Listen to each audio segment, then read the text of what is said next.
ಸಾಗರ್ ಸಾಗರ್ ಇವತ್ತು ಹೇಗಾದರೂ ಮಾಡಿ ಸಾಗರ್ ಮನಸ್ಸಲ್ಲಿ ಏನಿದೆ ಅನ್ನೋದನ್ನು ತಿಳ್ಕೊಲೇಬೇಕು ನಾನು. ಹ್ಞೂ. ಅಕ್ಕ, ನೀನೇನಿಲ್ಲಿ ನನ್ನ ರೂಮ್ ಹತ್ರ ಒಂದು ಕಾಲ್ ಮಾಡಿದರೆ ನಾನೇ ನೀನು ಇರೋ ಕಡೆ ಬರ್ತಿದ್ದೆ ತಾನೆ. ಅಯ್ಯೋ ಇಲ್ಲ ಸಾಗರ್, ಅದು ನಿನ್ನ ಹತ್ರ ಒಂದು ಸ್ವಲ್ಪ ಮಾತಾಡೋದಿತ್ತು, ಇಂಪಾರ್ಟೆಂಟ್ ವಿಷಯ. ಅದಕ್ಕೋಸ್ಕರ ನಿನ್ನ ರೂಮ್ ಹತ್ರನೇ ಬಂದೆ ನಾನು. ಹೌದಾ? ಏನಕ್ಕ ಅಂಥದ್ದು ಇಂಪಾರ್ಟೆಂಟ್ ವಿಷಯ? ಅದು ಸಾಗರ್, ಇಲ್ಲಿ ಬೇಡ, ನಿಂದು ಆಫೀಸ್ ರೂಮ್ ಇದೆಯಲ್ಲ ಅಲ್ಲಿ ಮಾತಾಡೋಣ. ಯಾಕಂದ್ರೆ ಆ ಕಡೆ ಆ್ಯಕ್ಚುಲಿ ನಮ್ಮ ಮನೆಯವರು ಯಾರೂ ಬರೋದಿಲ್ಲ. ಸೊ ಆರಾಮಾಗಿ ನಿನ್ನ ಜೊತೆ ಮಾತಾಡ್ಬೋದು. ನೀವು ಫ್ರೀ ಇದೆಯಾ ತಾನೇ ಇವಾಗ? ಒಂದು 10 ಮಿನಿಟ್ಸ್ ನಿನ್ನ ಜೊತೆ ಮಾತಾಡಬೇಕಾಗಿತ್ತು. ಅಯ್ಯೋ ಅಕ್ಕ, ಅಷ್ಟಕ್ಕೆಲ್ಲ ನೀವು ಫ್ರೀ ಇದೆಯಾ ಅಂತ ಕೇಳ್ತೀಯಲ್ಲ. ನಿನ್ನ ಜೊತೆ ಮಾತಾಡಬೇಕು ಸಾಗರ್, ಬಾ ಅಂತ ಕರೆದ್ರೆ ಸಾಕು, ನಾನು ಬಂದುಬಿಡ್ತೀನಿ. ನಿನ್ನ ಜೊತೆ ಮಾತಾಡೋದಕ್ಕಿಂತ ಇಂಪಾರ್ಟೆಂಟ್ ವಿಷಯ ಮತ್ತು ಯಾವುದೂ ಇಲ್ಲ ನನಗೆ. ಥ್ಯಾಂಕ್ ಯು ಸಾಗರ್, ನಡಿ ಹಾಗಾದರೆ.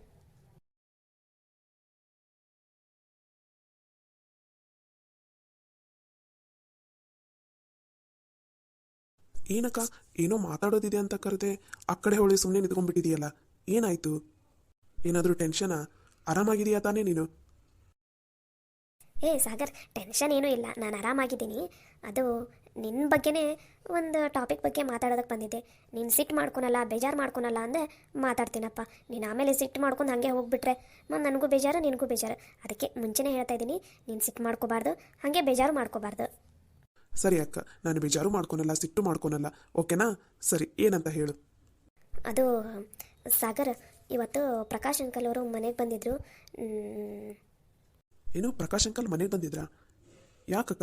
ಓ, ಏನಾದರೂ ಬಿಸ್ನೆಸ್ ಬಗ್ಗೆ ಮಾತಾಡೋಕೆ ಬಂದಿರ್ಬೋದು. ಏನಂತೆ? ಅದು ಬಿಸ್ನೆಸ್ ಬಗ್ಗೆ ಅಲ್ಲ ಸಾಗರ್. ಬಿಸ್ನೆಸ್ ಬಗ್ಗೆ ಅಲ್ವಾ? ಮತ್ತದಕ್ಕೆ? ಅದು ನಿನ್ನ ಮತ್ತು ಕೃತಿ ಮದುವೆ ವಿಷಯದ ಸಲುವಾಗಿ ಮಾತಾಡೋದಕ್ಕೆ ಬಂದಿದ್ದರು ಅಂಕಲ್. ಈ ಮಂತಲ್ಲಿನೇ ನಿನ್ನ ಮತ್ತು ಕೃತಿ ಮದುವೆ ಮಾಡಬೇಕು ಅಂತ ಪ್ರಕಾಶ್ ಅಂಕಲ್ ಡಿಸೈಡ್ ಮಾಡಿಬಿಟ್ಟಿದ್ದಾರೆ. ಏನು ಹೇಳ್ತಾ ಇದೀಯ ಅಕ್ಕ ನೀನು?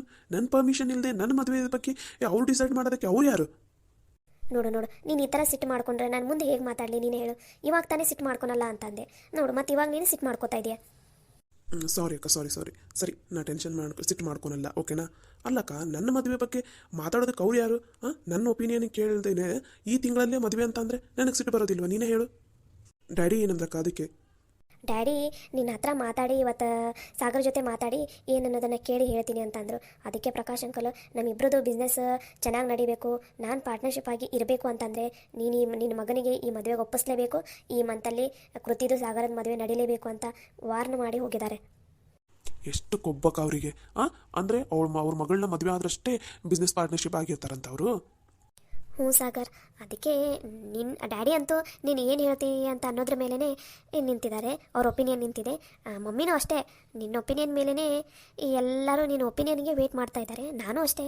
ಆದರೂ ನನಗೊಂದು ಕ್ಯೂರಿಯಾಸಿಟಿ, ನಿನಗೆ ಕೃತಿ ಅಂದರೆ ಇಷ್ಟನಾ? ನೀನೇನು ಮುಜುಗರ ಪಟ್ಕೋಬೇಡ, ನನ್ನನ್ನು ನಿನ್ನ ಫ್ರೆಂಡ್ ಅಂತ ಅನ್ಕೋ, ಓಕೆನಾ? ನಿನ್ನ ಮನಸ್ಸಲ್ಲಿ ಏನಿದೆ ಏನು ಅಂತ ನನಗೆ ಓಪನ್ ಆಗಿ ಹೇಳಬೇಡು ಇವತ್ತು, ಓಕೆನಾ? ಸರಿ, ಆಯ್ತು ಅಕ್ಕ. ನೀನು ನನ್ನ ಫ್ರೆಂಡ್ ಥರನೇ ತಾನೆ, ನನಗೇನು ಅನಿಸುತ್ತೆ ಅದನ್ನೇ ಹೇಳ್ತೀನಿ, ಸರಿನಾ?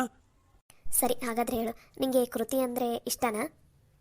ಅಲ್ಲ, ಅಕಸ್ಮಾತ್ ಕೃತಿ ಅಂದರೆ ಇಷ್ಟ ಅಂತ ನಿನಗೆ ಕೃತಿ ಮನಸ್ಸಲ್ಲಿದ್ದು ಈ ತಿಂಗಳು ಮದುವೆ ಮಾಡ್ಕೊನಲ್ಲ, ಇನ್ನು 2 ವರ್ಷ ಬಿಟ್ಟಾದರೂ ನಾ ಕೃತಿನೇ ಮಾಡ್ಕೋತೀನಿ ಅಂತ ಏನಾದರೂ ತಲೆನಲ್ಲಿದೆನಾ? ಅಥವಾ ನನಗೆ ಕೃತಿ ಅಂದರೆ ಇಷ್ಟನೇ ಇಲ್ಲ ಅನ್ನೋದು ನಿನ್ನ ತಲೆನಲ್ಲಿ ಇದೆನಾ ಅನ್ನೋದನ್ನು ಹೇಳ್ತೀಯಾ ಒಂದು ಸ್ವಲ್ಪ? ಅಕ್ಕ, ನನಗೆ ನಿಜ ಹೇಳ್ಬೇಕಂದ್ರೆ ನಂಗೆ ಕೃತಿ ಅಂದರೆ ಇಷ್ಟನೇ ಇಲ್ಲ ಅಕ್ಕ. ನನಗೆ ಯಾವತ್ತೂ ನನಗೆ ಅವಳ ಮೇಲೆ ಆ ಭಾವನೆ ಬಂದೇ ಇಲ್ಲ. ಆಕೆ ಜಸ್ಟ್ ನನಗೆ ಫ್ರೆಂಡ್ ಥರ ಅಷ್ಟೇ. ಅದನ್ನು ಬಿಟ್ಟರೆ ನಾನು ಅವಳನ್ನ ಮದುವೆ ಆಗಬೇಕಂತ ಯಾವತ್ತೂ ಆಸೆನೂ ಪಟ್ಟಿಲ್ಲ, ನನಗದು ಇಷ್ಟನೂ ಇಲ್ಲಕ್ಕ. ಹಬ್ಬ, ಸದ್ಯಕ್ಕೆ ಒಂದು ಸಮಸ್ಯೆಯಿಂದ ಬಗೆಹರಿತು. ಇವನಿಗೆ ಕೃತಿ ಅಂದರೆ ಇಷ್ಟ ಇಲ್ಲ. ಹಬ್ಬ. ಮತ್ತು ನಮ್ಮ ಸ್ಪಂದನ ಅಂದರೆ ಇಷ್ಟನಾ? ಸ್ಪಂದನ ಏನಾದರೂ ಇಷ್ಟಪಡ್ತಾ ಇದೆಯಾ ನೀನು? ನೈನಾ ಅತ್ತೆನೂ ಪದೇ ಪದೇ ಕೇಳ್ತಾನೆ ಇದ್ದಾರೆ. ಇವಾಗ ಡ್ಯಾಡಿ ಯಾರು ಕೃತಿ ಜೊತೆ ಮದುವೆ ಮಾಡ್ತಾರೆ, ಇಲ್ಲಾಂದರೆ ಸ್ಪಂದನ ಜೊತೆ ಮದುವೆ ಮಾಡಬೇಕು ಅಂತ ಇದ್ದಾರೆ. ನಿನ್ನ ಮನಸ್ಸಲ್ಲಿ ಸ್ಪಂದನ ಬಗ್ಗೆ ಏನಾದರೂ ಒಪಿನಿಯನ್ ಪಾಸಿಟಿವ್ ಇದೆನಾ? ಬೇಗ ಹೇಳು ಸಾಗರ್, ಬೇಗ ಹೇಳು ಏನು ಅನ್ನೋದನ್ನು. ಅಕ್ಕ, ನಾನೊಂದು ಮಾತು ಹೇಳ್ತೀನಿ, ನೀನು ಬೇಜಾರಾಗಲ್ಲ ತಾನೆ? ಇಲ್ಲ ಸಾಗರ್, ನಾ ಬೇಜಾರಾಗೋದಿಲ್ಲ. ನೀ ಏನು ಅನ್ನೋದನ್ನು ಹೇಳು. ನಾ ಇವಾಗ ತಾನೇ ಹೇಳಿದ್ದೀನಿ ತಾನೆ, ನೀ ಏನೇ ಇದ್ರೂ ಓಪನ್ ಆಗಿ ಹೇಳು ನನ್ನ ಹತ್ರ. ಅಕ್ಕ, ನನಗೆ ನಿಜ ಹೇಳ್ಬೇಕಂದ್ರೆ ಸ್ಪಂದನ ಅಂದ್ರೂ ಇಷ್ಟ ಇಲ್ಲ, ಕೃತಿ ಅಂದ್ರೂ ಇಷ್ಟ ಇಲ್ಲ ಅಕ್ಕ. ನನಗೆ ಅವರಿಬ್ಬರಲ್ಲಿ ಯಾರನ್ನು ಮದುವೆ ಆಗೋದಕ್ಕೂ ನನಗೆ ಇಷ್ಟನೇ ಇಲ್ಲ ಅಕ್ಕ. ನಿಜಾನ ಸಾಗರ್? ಹ್ಞೂ ಅಕ್ಕ, ನಿಜವಾಗ್ಲೂ ನಾನು ಈ 2 ವರ್ಷ ಮದುವೆ ಯಾಕೆ ಬೇಡ ಅಂತ ಇದ್ದೀನಿ ಅಂದರೆ ಇವರಿಬ್ಬರು ಕಾಟ ಸಲುವಾಗಿ ನನಗೆ ಸಾಕಾಗಿ ಹೋಗ್ಬಿಟ್ಟಿದೆ ಅಕ್ಕ. ಆಫೀಸ್ಗೆ ಹೋದರೆ ಕೃತಿ ಕಾಟ, ಮನೆಗೆ ಬಂದರೆ ಈ ಸ್ಪಂದನ ಕಾಟ. ನನಗೆ ಅವರಿಬ್ಬರಲ್ಲಿ ಯಾರನ್ನ ಮದುವೆ ಆಗೋದಕ್ಕೂ ಇಷ್ಟನೇ ಇಲ್ಲ ಅಕ್ಕ. ಸರಿ, ಅವರಿಬ್ಬರು ಇಷ್ಟ ಇಲ್ಲ, ಮತ್ತೆ ಯಾರಾದರೂ ನಿನ್ನ ಮನಸ್ಸಲ್ಲಿ ಇದ್ದಾರಾ? ನೇತ್ರ ಅವ್ರ ಬಗ್ಗೆ ಅಕ್ಕನ ಹತ್ರ ಈಗಲೇ ಹೇಳ. ಹ್ಞೂ, ಬೇಡ ಬೇಡ ಬೇಡ, ಈಗಲೇ ಬೇಡ. ಮೊದಲು ಅಕ್ಕನ ಮನಸ್ಸಲ್ಲಿ ಏನಿದೆ ಅಂತ ತಿಳ್ಕೊಂಡು ಆಮೇಲೆ ಹೇಳೋಣ. ಇವಾಗ ಮತ್ತೆ ನಾನು ನೇತ್ರ ಅವ್ರ ಬಗ್ಗೆ ಹೇಳಿದೆ ಅಂದರೆ ಮತ್ತೆ ನೇತ್ರನ ಮೇಲೇನು ಬೇಜಾರಾಗ್ಬಿಟ್ರೆ ಅಕ್ಕ, ಬೇಡ. ಸದ್ಯಕ್ಕೆ ನೇತ್ರ ಬಗ್ಗೆ ಏನೂ ಮಾತಾಡೋದು ಬೇಡ. ಹೇಳು ಸಾಗರ್, ನೀನು ಮತ್ತೆ ಯಾರನ್ನಾದರೂ ಇಷ್ಟಪಡ್ತಾ ಇದೆಯಾ? ಹಾಗೇನಾದರೂ ಇಷ್ಟಪಡ್ತಾ ಇದ್ರೆ ಡೈರೆಕ್ಟಾಗಿ ಹೇಳು, ಪರವಾಗಿಲ್ಲ. ಅದು ಇಲ್ಲಕ್ಕ, ಸದ್ಯಕ್ಕೇನೋ ಆ ಥರ ಇಲ್ಲಕ್ಕ. ನಾನು ಯಾರನ್ನೂ ಇಷ್ಟಪಡ್ತಾ ಇಲ್ಲ ಇವಾಗ. ಅಬ್ಬಾ, ಸದ್ಯ ಪುಣ್ಯ ಬರಲಪ್ಪ ನನ್ನ ತಮ್ಮನಿಗೆ. ನನ್ನ ತಮ್ಮನ ಮನಸ್ಸಲ್ಲೂ ಯಾರೂ ಇಲ್ಲ. ಹಾಂ, ಸ್ಪಂದನ ಅಂದ್ರೂ ಇಷ್ಟ ಇಲ್ಲ, ಕೃತಿ ಅಂದ್ರೂ ಇಷ್ಟ ಇಲ್ಲ. ಇವಾಗ ನಾ ಮಾತಾಡ್ತೀನಿ. ಏನಾಯ್ತಕ್ಕ, ಆ ಕಡೆ ಹೊಳ್ಳಿ ಮಾತಾಡ್ತಾ ಇದೆಯಾ ಏನೇನು? ಏನಾಯಿತು? ಹಾಂ, ಏನಿಲ್ಲ ಸಾಗರ್. ಅಂದಂಗೆ ನಾನೊಂದು ಮಾತು ಕೇಳ್ತೀನಿ, ನೀನು ಡೈರೆಕ್ಟಾಗಿ ಉತ್ತರ ಕೊಡ್ತೀಯ ತಾನೆ? ಕೇಳು ಅಕ್ಕ. ನಿನಗೆ ನೇತ್ರ ಕಂಡ್ರೆ ಏನು ಅನಿಸುತ್ತೆ? ಅವಳ ಬಗ್ಗೆ ನಿನ್ನ ಒಪಿನಿಯನ್ ಏನು? ನೇತ್ರ ಅವ್ರ ಬಗ್ಗೆನಾ? ಅವ್ರ ಬಗ್ಗೆ ಯಾಕಕ್ಕ? ನಾನು ಕೇಳ್ದಕ್ಕಷ್ಟೇ ನೀವು ಉತ್ತರ ಕೊಡು. ನೇತ್ರ ಅವರು ಒಳ್ಳೆ ಹುಡುಗಿ, ಆಮೇಲೆ ಒಳ್ಳೆ ಸಂಸ್ಕಾರ ಇದೆ, ಜವಾಬ್ದಾರಿನೂ ಎಲ್ಲ ಚೆನ್ನಾಗಿ ನಿಭಾಯಿಸ್ತಾರೆ. ಅದನ್ನು ಬಿಟ್ಟರೆ ಒಟ್ಟಿನಲ್ಲಿ ಒಳ್ಳೆ ಹುಡುಗಿ ಅಕ್ಕ. ಅಷ್ಟೇ ನನಗೆ ಗೊತ್ತಿರೋದಂದರೆ ನೇತ್ರ ಅವ್ರ ಬಗ್ಗೆ. ಸಾಗರ್, ಅದು ಅದು ಏನು ಹೇಳಕ್ಕ? ಅದು ಸಾಗರ್, ನನಗೆ ನನ್ನ ಒಪಿನಿಯನ್ ಏನಂದರೆ, ನೀನು ನೇತ್ರನ್ನ ಮದುವೆ ಆದರೆ ನನಗೂ ಮಮ್ಮಿಗೂ ಇಬ್ಬರಿಗೂ ಭಾಳ ಖುಷಿ ಆಗುತ್ತೆ ನೋಡು. ಏನು ಸಾಗರ್, ಲಡ್ಡು ಬಂದು ಬಾಯಿಗೆ ಬಿತ್ತಾ? ಇವಾಗ ಭಾಳ ಸೀರಿಯಸ್ ಆಗಿರಬೇಕು, ಯಾಕಂದರೆ ಇದು ನಮ್ಮ ಅಕ್ಕನ ಕಡೆಯಿಂದನೇ ಬರ್ತಾ ಇದೆ ಈ ಆಫರ್. ಆದಮೇಲೆ ಇದನ್ನು ನೀಟಾಗಿ ಹ್ಯಾಂಡಲ್ ಮಾಡಬೇಕು ನಾನು. ಏನು ಸಾಗರ್, ಏನು ಮಾತಾಡ್ತಾನೆ ಇಲ್ಲ? ಅಕ್ಕ, ನೀನು ಕೇಳಿರೋ ಈ ಪ್ರಶ್ನೆಗೆ ಈ ಮನೆ ತುಂಬ ಕುಣಿದಾಡಿ ಡ್ಯಾನ್ಸ್ ಮಾಡಿಬಿಡ್ಬೇಕು ಅನ್ನೋಷ್ಟು ಖುಷಿ ಆಗ್ತಾ ಇದೆ. ಆದರೆ ಏನು ಮಾಡೋದು, ಇವಾಗಲೇ ನಾನೇನಾದರೂ ಹೇಳಿಬಿಟ್ರೆ ಬೇಡ, ಅದು ಹಂಗೆ ಹೇಳಿದರೆ ಸರಿ ಅನಿಸೋದಿಲ್ಲ. ಇವಾಗ ಒಂದು ಸ್ವಲ್ಪ ನೀಟಾಗಿ ಹ್ಯಾಂಡಲ್ ಮಾಡಬೇಕು ಇವಾಗ ಇದನ್ನು. ಏನಕ್ಕ, ಏನು ಮಾತಾಡ್ತಾ ಇದೀಯಾ ನೀನು? ನಿಜ ಸಾಗರ್, ನನಗೆ ನೇತ್ರ ಅವರಂದರೆ ಭಾಳ ಇಷ್ಟ. ಆಕೆ ಏನಾದರೂ ನೇತ್ರನ ಏನಾದರೂ ನೀನು ಮದುವೆ ಆದೆ ಅಂದರೆ ನೇತ್ರ ಈ ಮನೆಯನ್ನೆಲ್ಲ ಚೆನ್ನಾಗಿ ನಿಭಾಯಿಸ್ಕೊಂಡು ಹೋಗ್ತಾಳೆ, ಬಿಸ್ನೆಸ್ಸನ್ನು ನಿಭಾಯಿಸ್ಕೊಂಡು ಹೋಗ್ತಾಳೆ, ಆಮೇಲೆ ಮನೆಯಲ್ಲಿರೋ ಎಲ್ಲ ಜವಾಬ್ದಾರಿನೂ ನಿಭಾಯಿಸ್ಕೊಂಡು ಹೋಗ್ತಾಳೆ. ಅದಷ್ಟೇ ಅಲ್ಲದೆ ನನ್ನ ಜೊತೆನೂ ಹೊಂದ್ಕೊಂಡು ಹೋಗ್ತಾಳೆ, ನನ್ನ ಬಿಸ್ನೆಸ್ಸಿಗೂ ಹೆಲ್ಪ್ ಆಗುತ್ತೆ, ನಮ್ಮ ಚಿನ್ನಿಗೂ ಹೊಂದ್ಕೊಂಡು ಹೋಗ್ತಾಳೆ.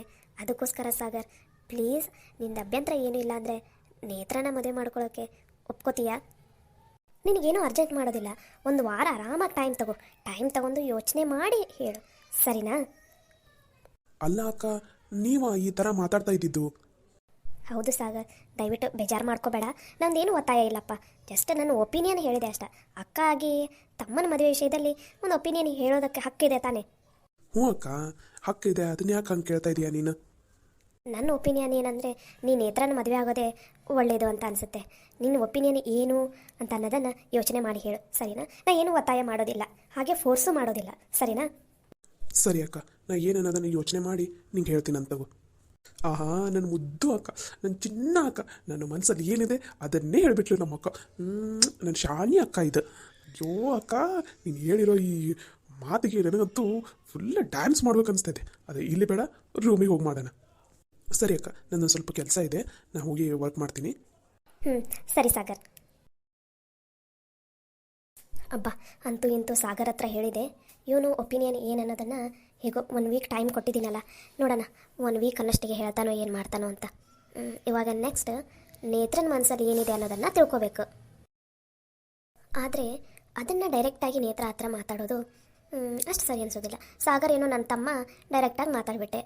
ಆದರೆ ನೇತ್ರ ಹತ್ರ ಮಾತಾಡಬೇಕಂದ್ರೆ ಹೆಂಗೆ ಮಾತಾಡೋದು, ಅವಳ ಮನಸ್ಸಲ್ಲಿ ಏನಿದೆ ಅಂತ ಹೆಂಗೆ ತಿಳ್ಕೊಳ್ಳೋದು? ಏನಾದರೂ ಪ್ಲ್ಯಾನ್ ಮಾಡೋ ಖುಷಿ, ಏನಾದರೂ ಪ್ಲ್ಯಾನ್ ಮಾಡೋ. ಅವ್ರ ಮನೆಯಲ್ಲಿ ಯಾರ ಹತ್ರ ಮಾತಾಡಿದರೆ ಚೆನ್ನಾಗಿರತ್ತೆ? ಅವ್ರ ಮಮ್ಮಿ ಹತ್ರ? ಬೇಡಪ್ಪ, ಅವರು ಫುಲ್ಲು ದೊಡ್ಡವರಾಗ್ಬಿಡ್ತಾರೆ. ಅವ್ರ ಹತ್ರ ನಾನು ಮಾತಾಡೋದು ಸರಿ ಅನಿಸೋದಿಲ್ಲ. ಅದನ್ನು ಬಿಟ್ಟರೆ ಅವ್ರ ಚಿಕ್ಕಿ, ಅವ್ರ ಚಿಕ್ಕಿ ಹತ್ರ ಮಾತಾಡೋದು. ಯಾರ ಹತ್ರ ಮಾತಾಡೋದು? ಪಂಚವ ಚಿಕ್ಕಿ ಅದರಲ್ಲ ಅವ್ರದ್ದು, ಅವರೇ ಕರೆಕ್ಟ್. ಅವ್ರ ಹತ್ರ ಮಾತಾಡೋಣ. ಅವ್ರ ಹತ್ರ ಇವತ್ತು ಮೊದಲು ಹೋಗಿ ಅವ್ರ ಹತ್ರ ಫೋನಲ್ಲಿ ಮಾತಾಡೋಣ. ಅವ್ರ ಹತ್ರ ಕೇಳಿದ್ರೆ ಅವಾಗ ಅವ್ರು ಹೆಂಗಾದರೂ ಮಾಡಿ ನೇತ್ರನ ಮನಸ್ಸಲ್ಲಿ ಏನಿದೆ ಅನ್ನೋದನ್ನು ತಿಳ್ಕೊಂಡು ನನಗೆ ಹೇಳ್ತಾರೆ. ಎಸ್, ಹೀಗೆ ಮಾಡಬೇಕು. ಹೇಗಾದರೂ ಮಾಡಿ ಸಾಗರ್ ಮತ್ತು ನೇತ್ರ ಮದುವೆನ ಮಾಡಿಬಿಡ್ಬೇಕು. ಆವಾಗ ನನ್ನ ತಮ್ಮನೂ ಆರಾಮಾಗಿರ್ತಾರೆ, ನಮ್ಮ ಮನೆಯಲ್ಲಿರೋರೆಲ್ಲರೂ ಆರಾಮಾಗಿ ಖುಷಿಯಾಗಿರ್ತಾರೆ. ನೇತ್ರ ನಮ್ಮ ಮನೆಯವ್ರನ್ನ, ನನ್ನ ತಮ್ಮನ್ನ ಎಲ್ಲರನ್ನೂ ಚೆನ್ನಾಗಿ ನೋಡ್ಕೊಂಡು ಹೋಗ್ತಾಳೆ. ಇವಾಗ ಮೊದಲು ಹೋಗಿ ಪಂಚವರಿಗೆ ಕಾಲ್ ಮಾಡೋಣ. ಕಾಲ್ ಮಾಡಿ ಅವ್ರ ಹತ್ರ ಮಾತಾಡೋಣ.